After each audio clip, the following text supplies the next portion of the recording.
Okay, what I've got here is one of the walls for the inside of the tunnel, and I've given it a bit of weathering. As you can see down the side there, kind of black streaking. Hold it up, maybe see a bit better. Heavier deposits at the top, where obviously there's smoke for the fumes of the engines, the diesel, and obviously previously the steam engines have built up some grime. A bit of grime on the bottom there. Obviously the grime will streak downwards as the moisture and stuff comes through the roof of the tunnel. And I've put some white lime deposits there coming through the brick course.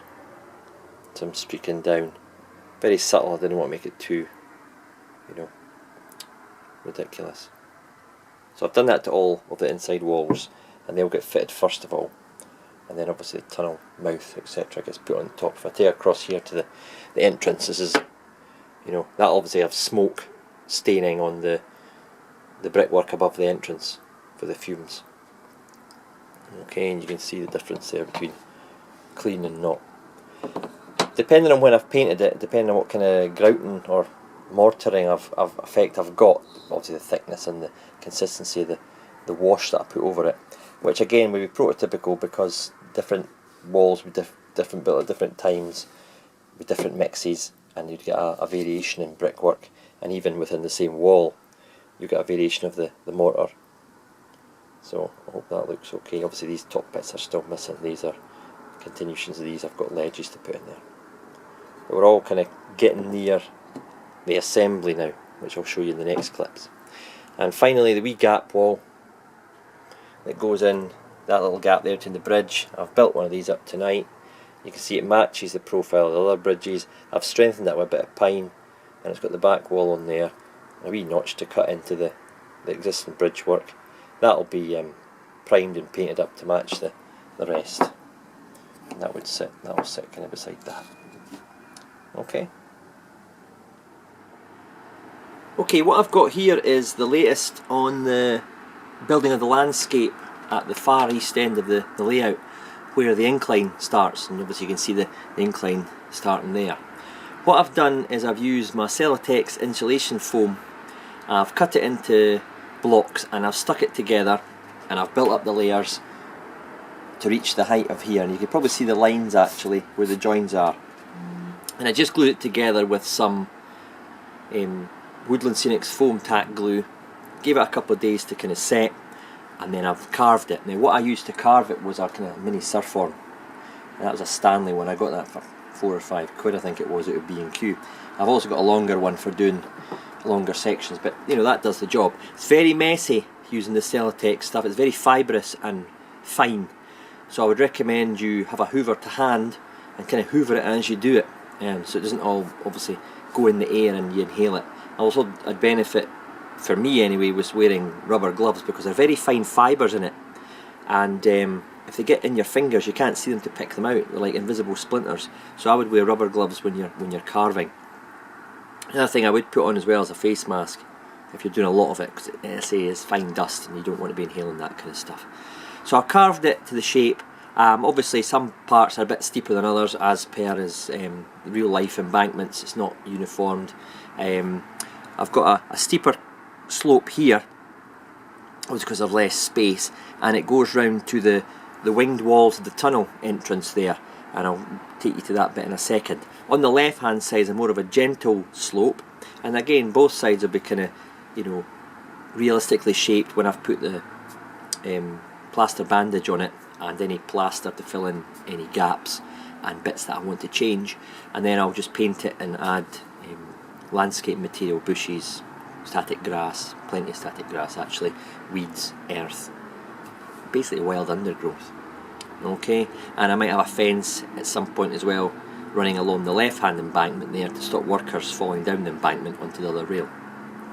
And there will be a fence running along here between the inhabited area on the flat and obviously the wild part there. So if I take closer to the tunnel, move in a little bit, this has just been primed just now. I've still to brick paint it, and it's made up of obviously the winged walls, and how I've made that is just plasticard 2mm, and I've put the embossed brickwork on it, and then I've strengthened it with another layer of 2mm, and you can see where I've just aerosoled the primer on there. Okay, and you've got the little kind of buttress walls there as well, and they're on both sides. This moves out. The walls of the tunnel have been fitted, and I'll show you in a can there. Okay, they've been weathered as per the clip I showed you previously. So we've got a bit of weathered in the tunnel. I've also patched in some of the gravel and the muck and just basically sludge that would be at the side. Okay, so that's going to be finished off. And obviously you won't see the end of the walls there because the tunnel or bridge entrance slots neatly on there. Okay, obviously I've got capping stones to put on the top, and obviously I've finished the details here, and there's bits and pieces to go on here once I've got the brickwork done. So that is the far east of the layout. If I zoom out a little bit, it's starting to come together at last.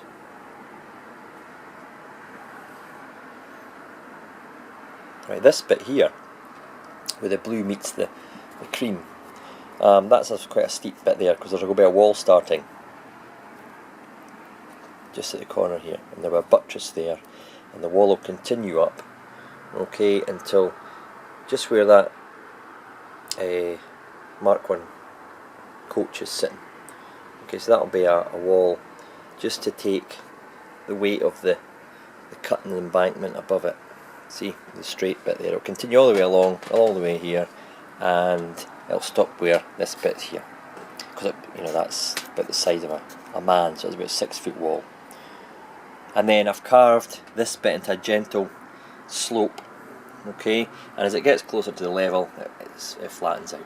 And again, undergrowth, bits of waste, stuff that's been left by engineers lying by the side of the track, that kind of stuff. Alright, so that's that part of the layout, the plan for that for the next wee while. But it's a big difference I've got here. I've just added that Celotex. It actually makes a big difference to the appearance of the layout. I was quite surprised. I was originally wanting walls around the curve there, but I thought, you know what, let's have a bit of an area without walls. I know it's quite tight, and walls are needed to fit cuttings into tight spaces like this. Couldn't get away without a wall here, it'd just be far too steep and almost cliff face. So I've put a wall in there. Along here, as you can see here, I've kind of stopped. A wall will come, a wall will start here, just as per here, and it will run across this side, okay, all the way up. And there will be room, maybe a finger, 2 fingers width for, bushes and stuff. So the wall's not going to be flat to the back scene. It will blend in with the back scene, which is a country kind of scene with lots of bushes and trees and fields. So it will blend in, like it's like the railway's been cut into the countryside landscape, because this is a more country, less urban section of the layout right here. Alright, so that's the plan. But I'm in the process of building the wall here just now for here, and I'll do the same with this one, and obviously I've got other bits of walls I'll show you in the next clip. I've almost come to a decision on what to do with this end of the layout. I think I'm going to put a high school in here, and that'll allow me to do several things. Blend it in with the back scene, because obviously there's houses nearby, and obviously houses means children means school. So a high school here on the kind of area in front of the houses and up to the level crossing. As we get near this corner down at the right hand side here, maybe playing fields and hockey pitches and that kind of stuff, which blend in with the greenery background as it comes around the corner as well. So that's kind of the plan. Plenty of tarmacked areas for kids running about.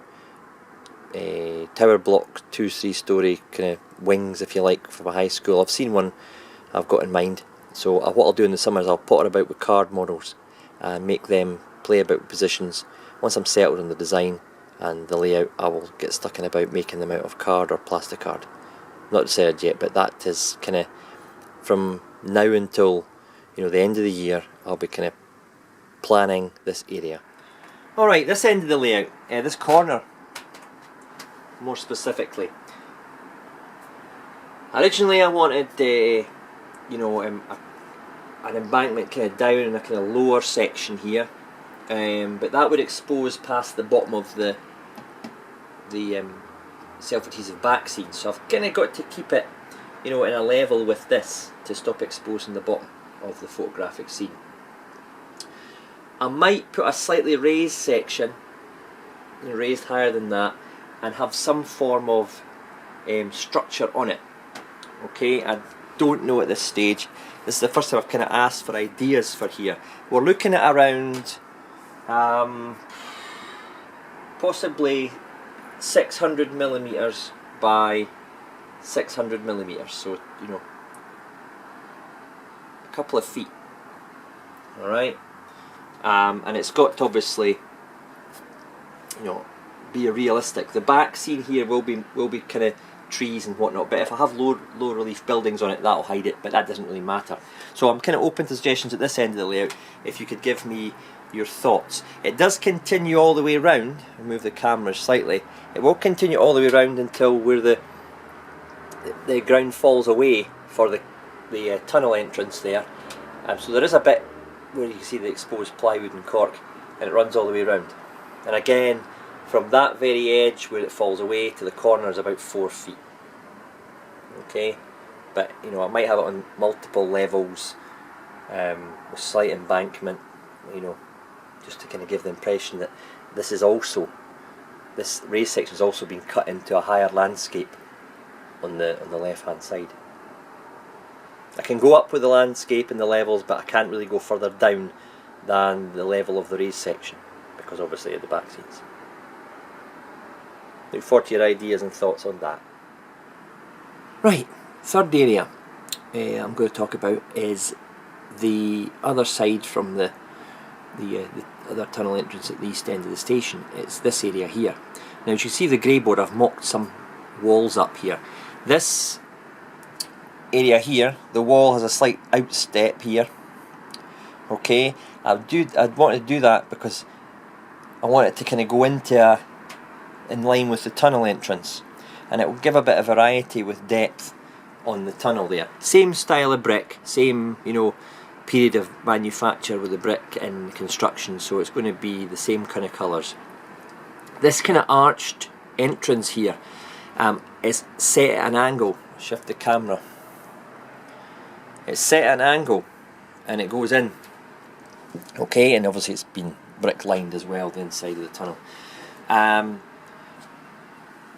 Southeastern Finecast do an arched brick sheet, so I've bought some of those and I basically just used that, the size of it, that's what it will look like.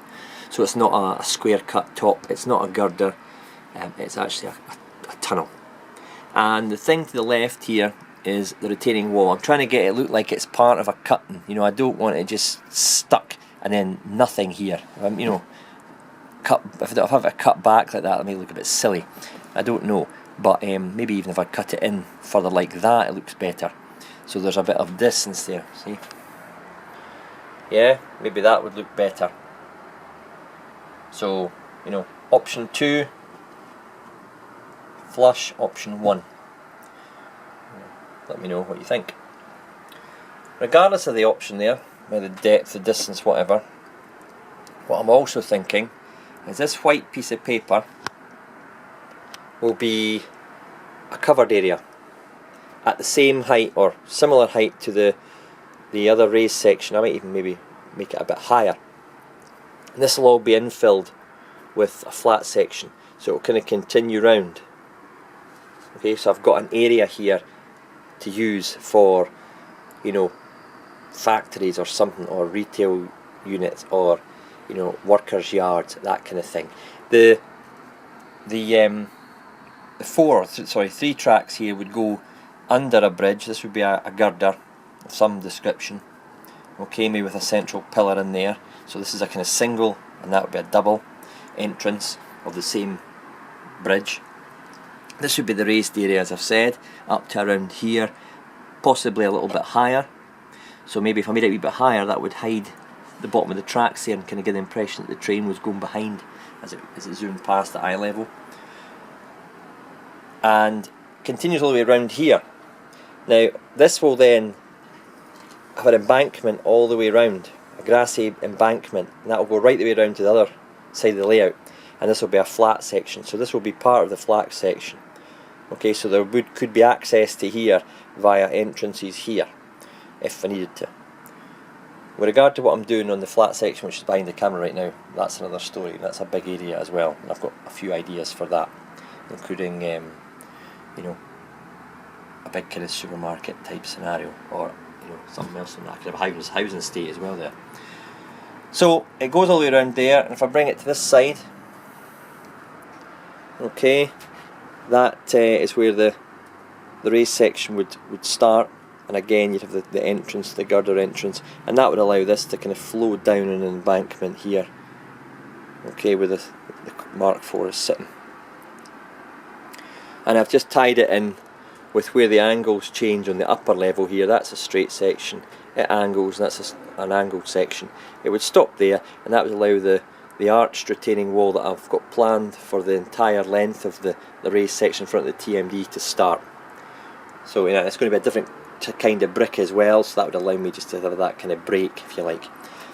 The reason we're putting the raised section here is to tie this bit in, but also to give it a kind of scenic break. So I can have, you know, one scene at the left and a very much different scene coming in at the right here. Okay, so I'll leave that with you. That's my thoughts. No doubt I'll change it, but I just kind of thought I could do with covering that area. It's a very short, it's not even the length of 2 coaches, so it's a very short bridge stroke tunnel, and it stops the, you know, the sweeping curve, which is really nice. But I've got sweeping curves on the top section as well, so I want a wee bit of visual variety. Okay, at the wide entrance side of the tunnel, what I call the 3-panel section, because obviously you've got 3 rectangular panels there. The internal walls are now in place. You can probably see just kind of some of the lime salt deposits coming through the mortar there on the brick. It's been heavily weathered inside with the soot and the grime, but you wouldn't see that obviously because it's in shadow right now. The gat wall's in place. It follows the same design as this one exactly, so it'll be painted brick. And these 2 bits here will have brick panels on them with ledges, but I've not fitted them yet. And then the whole thing will have its you know, stone capping put on top of the wall. That'll then allow me to do some undergrowth work here, bits and pieces of rubbish, stuff left by the line, weeds, undergrowth, muck, gravel, that kind of thing. So we're getting there, we're moving in the right direction. That'll allow me to then, you know, weather tracks and stuff. This section will continue to be removable, because if I have any problems with the sensors, as I pointed out in my previous video, the sensors for the signals, I need to remove that to get into the wiring. This wall here is semi-removable to allow me to get into the wires for the point motors of the turnout, which is just above. So I'm thinking if things does go wrong in the future, I can get access to that. Somebody asked me recently, why do I bother laying the track and then weathering? Why don't I just weather the track then lay it? Well, my answer to that is you'll end up with clean ballast and a dirty track, and that's not realistic at all. If you look in front of you at the lower tracks there, the insides of the rails and the sleepers are dirty, okay, with the grime and the muck coming down from the trains and all that kind of stuff, oil spills and you know, substances. You wouldn't have that if you weathered the track and then laid it on clean ballast. You'd have clean ballast and dirty sleepers, and that's just highly unrealistic. You'd then have to go back and weather some more to blend that in. So what is the point of weathering the track before you lay it? That's my opinion. There's more than one way to do it, but I felt that was, you know, that point wasn't really valid in my case. I prefer to do the job once it's laid. Okay, on my videos I tried to cover the interesting right through to the mundane, and this really is a mundane point, but some people have asked me, so I'm going to kind of cover it. This is a ballast spreader, and this particular one is from Green Scene. Okay, I bought it, I think it was at Motor Rail Scotland, where he usually has a stand, but you can buy it through his website. You know, it's not expensive. Why do you use a ballast spreader? Well, for me, it gets the ballast down quicker, more consistently. It almost gives you that ballast shoulder from the laying, because the ballast doesn't just fall into the centre, it falls at the side as well. So it almost gives you that ballast shoulder that you can see here. So it requires less neatening up and fiddling around. Yes, it leaves ballast in the middle of the track, so you've got to kind of brush and move around and distribute, but it gets the gravel down quicker and neater, in my opinion. Some people use a teaspoon. I've used a teaspoon obviously for the turnouts and stuff where you can't use a ballast spreader, but for me, I use one of them, each to their own. They're not a waste of money, as some people have pointed out to me. It's horses for courses. You choose what you want to use, but this is the one I would recommend. The green scene, it's certainly done me well. Hopefully we'll be able to get around the whole layout using just the one. It's wearing well, as you can see underneath there with the track. It's gone over the top of the tracks with the grime and the dirt, but okay, it's got grooves. So that's my views on ballast spreaders. Okay, what you'll see is I've got some new Mark 1 parcel coaches here in all over blue livery, and these join my existing ones, which are the Mark 1 BG Express Parcels one, and I've also added a couple of the unbranded blue-grey ones to the rake as well. So I've got 2 of those joining my 2 previous versions, and then obviously I've got a couple more there in the blue. What you'll notice difference between the 2, I tend to find actually that the latest finish on the BR Blue-Grey, the Bankman seems to be more of a matte finish, whereas that's more of a gloss or a deeper lustre. Don't know if it's just maybe a change in direction for Bankman or just different production line. Also, you notice the ridges on the roof, they've taken them away on the right hand side ones, and the original releases had them. I noticed Hornby have just announced the Mark 1 in blue-grey, and they are keeping the ridges on the top of the roof. I don't know which one I prefer, it doesn't really make a difference. From a distance you can't tell anyway. Some would have them because obviously it shows the joins in the roof, and as the coach got older those became more visible, whereas they wouldn't be when the coach roof was spanking new. So that makes up a 6-carriage mail train, which was always intended for the class 40. It could be run with our locals as well, but that was what I thought the 40 could run, as they did later in their lives. They tended to be pushed off passenger services onto freight and parcels.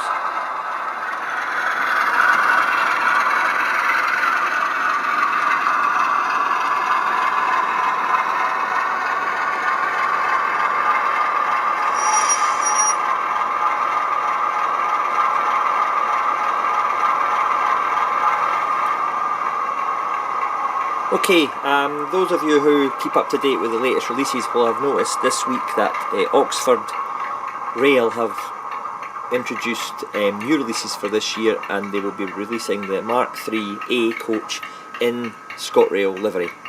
And the one on the right is the composite, which is half first, half standard. The one on the right is the overall standard class, which ran on the ScotRail push-pull services between Queen Street and Edinburgh, and also between Glasgow, Edinburgh and Inverness and Aberdeen.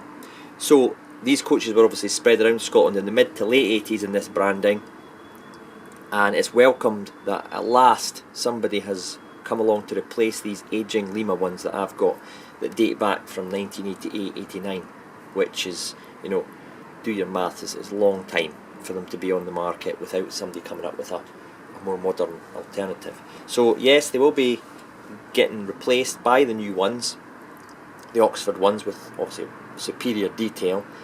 And the interesting, actually, the one that Oxford are releasing from the composite coach, which is the one here, is exactly the same numbering, I think, as this one, 11907. The one on the right, standard coach, they're releasing as well, and they're also doing an overall first class one, which obviously would have run between Edinburgh, Glasgow and the northeast. So really welcome their coming on stream. Around about 30 quid. They should sell well, especially Scottish theme. I will be replacing them on the push pulls with the new DBSO from Bankman, which is due next Easter 2018. By then it'll probably cost about £100. But I'll keep these ones as well. They're good servants on the layout, and I'll be keep my rake of the Lima ones as well.